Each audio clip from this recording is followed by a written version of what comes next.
If you'd like to do some of those higher level delves, but are finding them tricky because you don't have all those mythic troops yet, usually associated with these kind of delves, then Chalcedony is actually really, really good at the delves that allow her colours.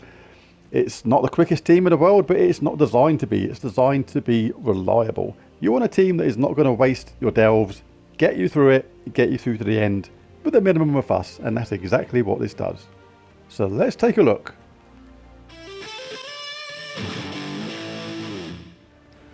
Hi, I'm Rob, and in this Gems of War video I'm going to show you a really cool all-construct team designed for just making mincemeat of some of the later delves where the required colours are relevant. It's a super easy team to use and pretty much runs itself. What we got here is the Lord of Slaughter, Essence of Evil, and 2 times Chalcedonies. Now if you don't have the Lord of Slaughter, have no fear, because I will show an alternative to that which doesn't use it. But let's go with the presumption that you have the Lord of Slaughter just for the moment, because this team works really well with him. It still works without him, it's just that much better if he's there.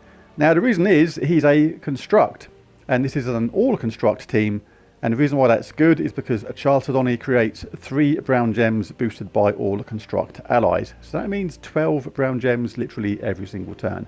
We deal damage to an enemy as well, but we're not going to be doing that to the enemy at the top. We're going to be hitting the enemy at the bottom with that every single time.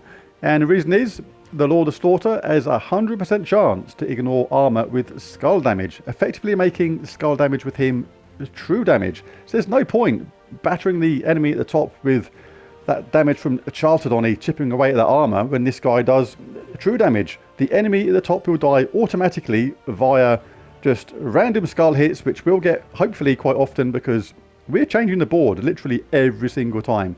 Those 12 gems, those 12 brown gems are going to match up, make incidental skull drops, incidental color drops for the Lord of Slaughter, getting him charged up at the same time. Now when there's a load of skulls and brown there, which there will be because of Chalcedony's spell, we can then cast the Lord of Slaughter, causing absolute devastation, as well as keeping the loop going, because we'll make sure we get a 4 match at the same time. Now on the later levels you can even cast the Essence of Evil on the top troop, or the second one down, to protect the Lord of Slaughter, because it is important that he survives. Right, now another thing that's really important is the banner. Before I show the alternative team, if you don't have the Lord of Slaughter, it's the Kraken banner, +2 brown, +1 blue, -1 purple. So just store that in your memory that we have +2 brown, because that is super important.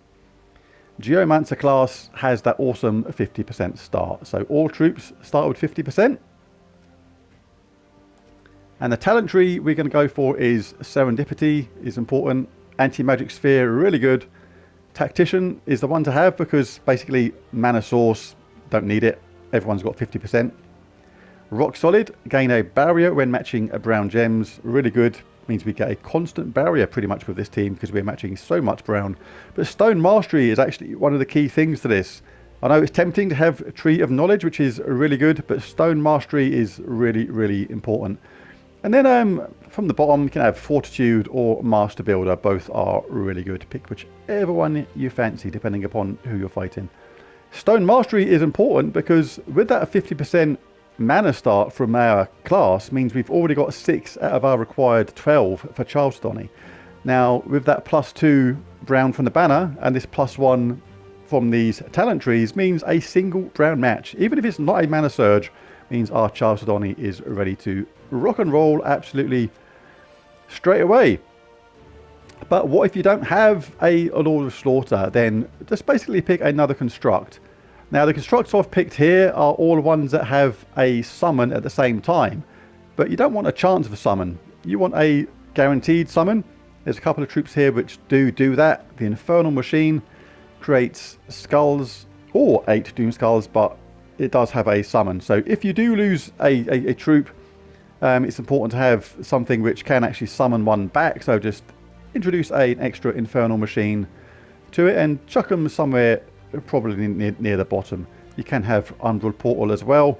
That also does have a summon if you don't have the Infernal Machine.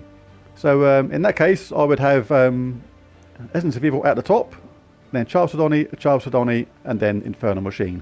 If you have only one Chalcedony, then just chuck in a Infernal Machine and somebody else, because Chalcedony is going to be doing all the heavy lifting in this team.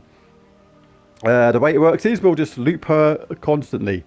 The Lord of Slaughter will get a constant, well, not constant, that'd be too much of a good thing, a steady supply of incidental skull drops, which is going to take out the enemy at the top and maybe the one underneath as well. And when it looks good, and when we can get a good looking amount of brown and skulls on the board, we'll cast Lord of Slaughter, causing mass devastation. Right, so enough chit chat, on with the battles. Right, so let's do a few battles. You'll see I've got 2 Noshas on at the moment.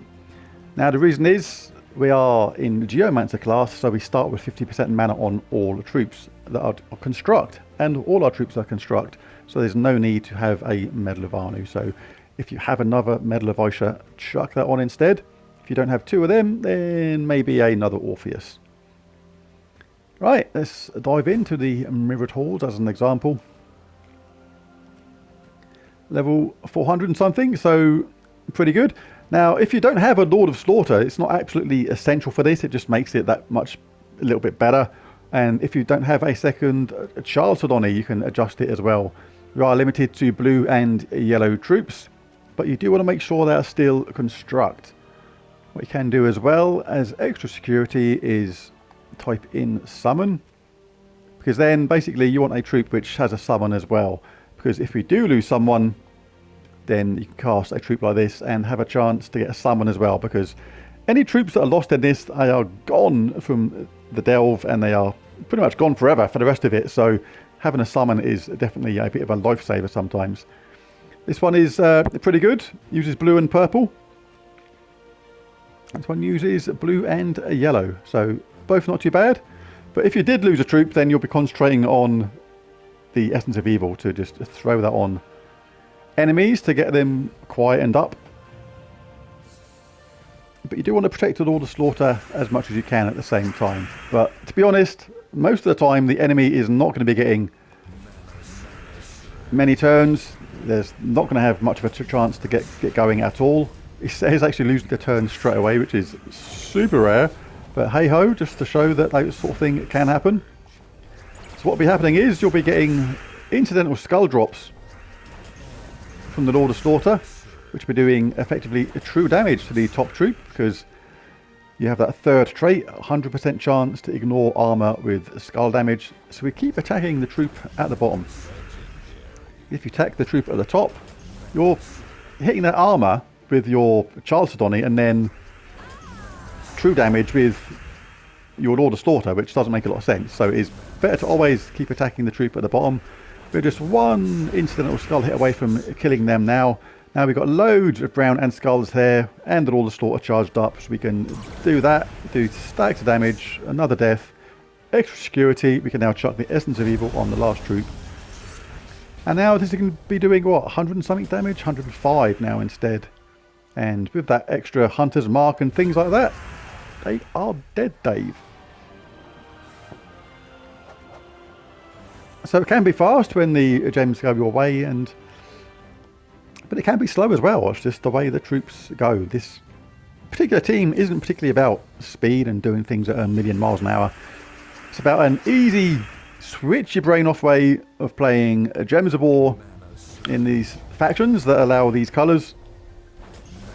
This works really good in PvP as well, like really well. I'd probably swap out a Chalcedony for a Zernabog, because there's no, obviously, colour restrictions on that. And when you do that, you get a constant brown storm, which is super handy. Really keeps the loop going. Nice couple of skull hits there. We get that for the Lord of Slaughter. What did I just pick? Oh no, that's right. I thought I pressed the wrong button there for a minute. I was going to say, you only want to cast the Lord of Slaughter when there's a serious amount of skulls and brown on the board. You do not want to have any chance of messing up with the Lord of Slaughter spell when it comes to being cast, because you do not want him to receive back an absolute ton of skulls. This is pretty safe now when you've got these kind of alignments.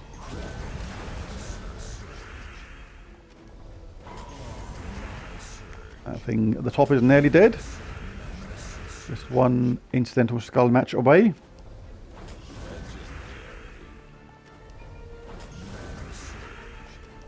And Lord of Slaughter should get charged up as well, but just by incidental colour drops. But sometimes it's amazing how long it takes the game to decide it will let that happen. Considering he's at the top and uses 3 colours.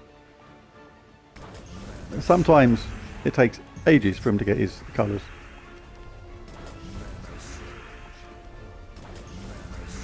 Yay.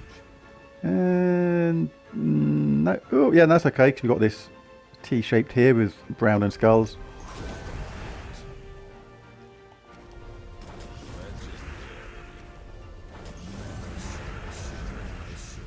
And he's up again, and we've got another nice...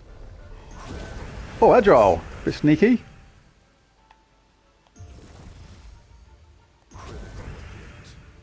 And that is you. Darn funny, you don't get agile again! Oh, this is why you have to be careful. Wow! Well, let's play this safe and chuck Essence of Evil on him. And then dodge this.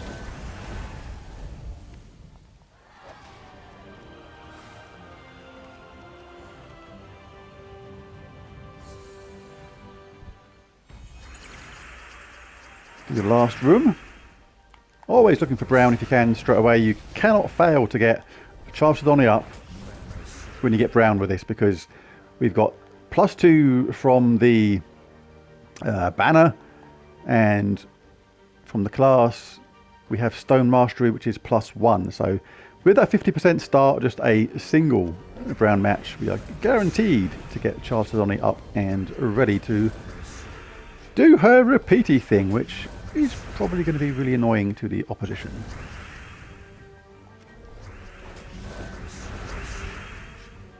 Nope. Not ready to cast that yet. It's always nice to have Essence of Evil up at the same time, if you can. Yeah, that's pretty good now. We'll chance this.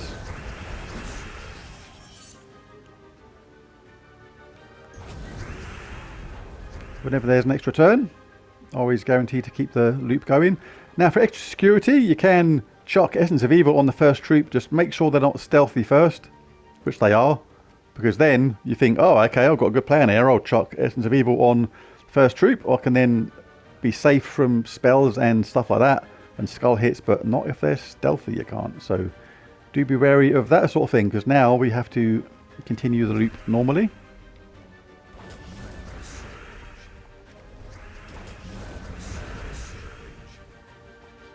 And not quite. Close but no cigar. Let's finish her off at the bottom there. Oops, I just cast it on the wrong person. That's why you need to pay attention. Right, Chalcedony has appeared, so we'll throw that on her. Now we are quite safe to continue the loop.